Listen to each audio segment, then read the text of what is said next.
Hi everyone, I'm Jerry Butts, Vice Chairman of Eurasia Group. As the 2020 UNGA gets underway, it's clear that this year's meeting will be anything but ordinary. I'm joined by Ambassador Nicolas de Rivière, Permanent Representative of France to the United Nations. Welcome, Ambassador. How are you? I'm fine. Thank you for having me. It's a pleasure. It's a pleasure to speak with you today. Let's start with the pretty extraordinary circumstance of this UNGA. How do you think the need to assemble digitally rather than in person will impact what happens over the next couple of weeks? Well, the question is, I don't think we have much choice.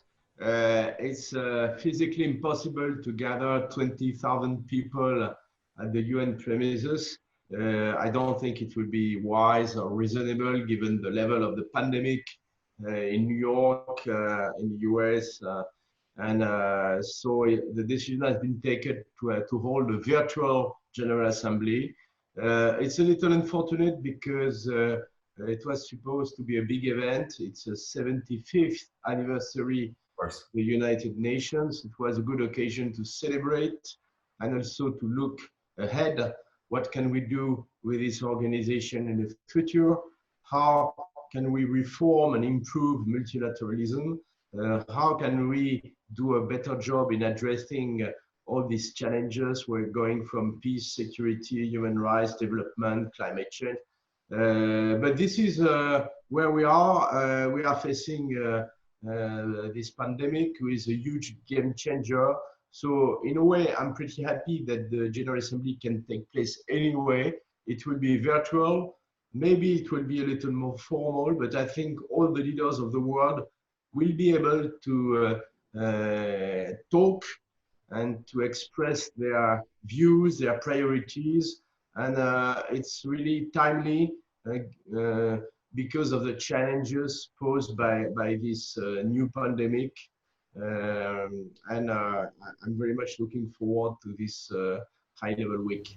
Well, let's talk a little bit about the pandemic. COVID-19 obviously is at everyone in the forefront of everybody's mind this year. Its economic toll, its public health toll, all of this is going to be front and center as delegates assemble virtually this week and next. Can you give me an assessment of the global response so far? What do you think's working particularly well, and where do you think there's room for improvement? What is working very well is that no one in this world is challenging the level of the threat and the necessity to act swiftly. And second, the UN and the UN system and the Secretary General did a very good job in mobilizing the response, going from the WHO on the purely medical and side to the humanitarian response, to the development response. So I think the UN has responded present and has been doing a good job. The Secretary General is urging everybody to contribute.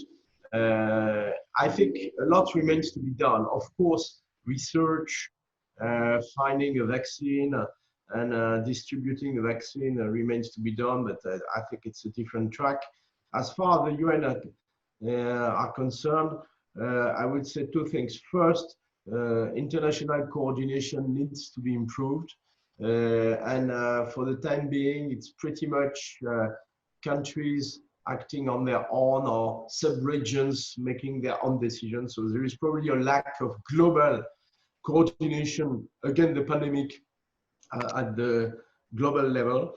And second, of course, there is obviously a lack of resources provided to the multilateral system to address the most vulnerable situations. You know, of course, the virus can be a disaster for everyone, but especially for the poorest countries in the world, the developing countries, which have not been targeted first, but the second wave may well be a disaster for the poorest countries, and we will need money. As you probably know, the Secretary General of the UN launched the concept of recover better, meaning that the pandemic should be an opportunity to change the way the global economy, development programs, environment policies are conducted, and we should all work for a more sustainable and equitable development model in the world. Right, and you mentioned earlier in your remarks, Ambassador, that this is of course the 75th anniversary of the UN, and the world as we know it today is very different from the one in which the United Nations was founded. So of course this is a chance to reflect on the state of multilateralism and the power or lack thereof of global organizations like the UN. Is multilateralism failing? And what is the solution to breathe new life into it as we look forward to the UN's next 75 years? Well, I would certainly not accept the proposition that multilateralism is failing. And second, I would really resist the temptation to describe the past, in a too positive manner. Multilateralism has always been a challenge. Before World War II, the League of Nations failed. After World War II, we launched the UN. For 30 to 40 years, it was a Cold War, and most of it was frozen. We have no other choice than to take collective actions if we want to address today's challenges, because today's challenges are global threats, are global challenges going from terrorism to cyber security, cyber defense, pandemics, demography, radical extremism, poverty, climate change, of course. So no one, even the biggest countries in the world, can pretend they will fix it on their own and under their own terms. So we need collective actions to address collective concerns, and the UN is probably the best organization to do that. The very strength of the UN is to be universal. Everybody in the world is a member, with a few exceptions. And this strength can be also weakness, because if you want to make decisions, it can be the lowest common denominator. It's very slow, painful, and inefficient and bureaucratic. But we need to modernize the UN, to modernize the way multilateralism works, and make it more flexible and more efficient and more relevant, address the new challenges. And this is a call for collective action. This is what France and Germany has been trying to do in the last 2 years with this so-called Alliance for Multilateralism we have been launching 2 years ago. And I'm glad, Ambassador, that you raised climate change, the mother of all collective action problems and multilateral problems.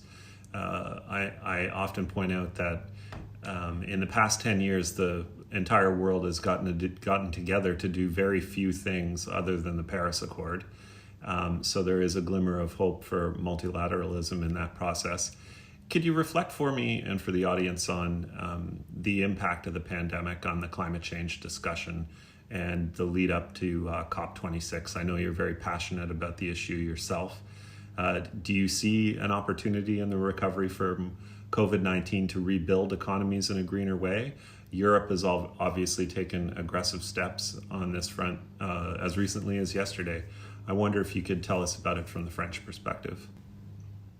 Yes, it remains on top of our list, of course. It was on top of our list in 2015 when we were able to conclude this historical agreement, a universal agreement, and it remains on top of our list. Why? Because we have no time. Global warming is the reality. The more we wait, the more dangerous it will be. And the disastrous consequences of climate change, climate disruption, and global warming are already there. You just need to watch TV and what's happening here and there these days to see the impact of climate disruption. The challenge posed by COVID-19 is obvious, and which is to put aside climate change because one could say the pandemic is a clear and present danger, an immediate threat, killing people now. And climate change, who knows what will happen in 30, 40 years from now. It's not a clear and immediate threat.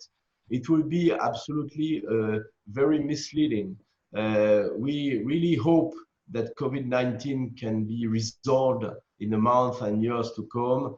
We hope a vaccine can be produced, distributed, and we really hope that at some stage, rather sooner than later, the world can overcome this pandemic, and there are no reasons to believe that it's out of reach.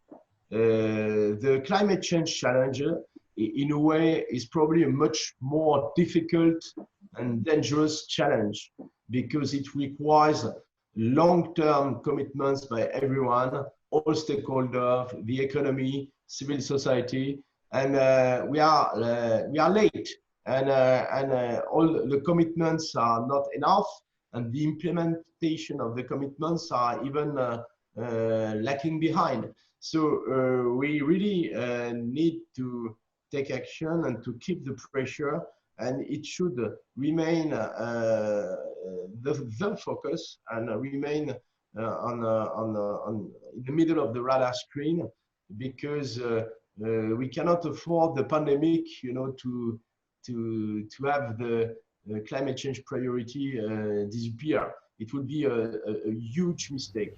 Thank you for that, Ambassador. And I want to move from a global issue to a multilateral issue of a regional nature, and that's Iran. And I wanted to ask you a specific question about Iran. There's been an ongoing battle between the US, of course, and most other member states of the Security Council about whether to reinstate sanctions against Iran for allegedly violating the 2015 nuclear weapons deal. First, I wonder if you could describe why France opposes those renewed sanctions. No, we have always been ready to resolve these issues. I don't think we have many differences with our partners on some of the threats posed by Iran, the nuclear threat, the regional threat, the ballistic threat, all of them. The question is just that we have decided early on to prioritize. We believed, and we still believe, that the nuclear threat is by far the most important threat above all the others, for obvious reasons. And because this 2015 agreement, the JCPOA, which I had a chance to negotiate for France, was doing the job, and was doing the job, I would say, better than expected, we absolutely refuse to blow this agreement and to replace it by nothing, the absence of any framework to curb Iran's nuclear ambitions. So as long as there is not a better framework to curb Iran's nuclear ambitions, we don't see any reasons to deviate from this agreement, which again has demonstrated its added value, even if it needs to be completed by other tracks on the missiles, on the regional issues, on the long-term commitments, on the nuclear file and others, of course. But this policy, which is conducive to blow the JCPOA, is just a recipe for failure. And we strongly disagree with that. Do you think that this is an example of the US becoming a little isolated from its traditional allies in the Security Council? On this one, it's obvious, but it doesn't mean that we disagree with the ultimate goals, which is to bring back stability, peace and dialogue in the Middle East, which is a huge challenge. But again, the nuclear issue should remain a priority, number one. And number two, we need a global strategy for the Middle East, and not just point one country, which is obviously an issue, but we should resist the temptation to designate one country as the only single reason for instability in this region, which I think it's untrue. So I think we should have a more comprehensive, balanced, and efficient approach to these issues. I thank you very much for your time, Ambassador. I wish you the best of luck at UNGA over these next couple of weeks. As extraordinary as the circumstances are, of course, there are vital issues of global interest at stake, and I wish you and your colleagues well. Thank you for taking the time to be with us today. Thank you very much.